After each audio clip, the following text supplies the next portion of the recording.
Well, making progress. So the slab was poured on Friday, and I think they did a pretty good job. They've integrated it into the existing driveway pretty good, and I've got a little bit of slope here for drainage. We've got our steps right here. So there's gonna be an entry door right here.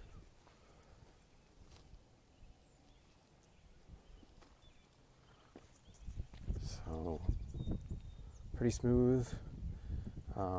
Here's where the PVC was put in for the dust collector. And it's gonna comes up right here in the corner. And then of course the one for the electrical, for the 30 amp circuit for the table saw.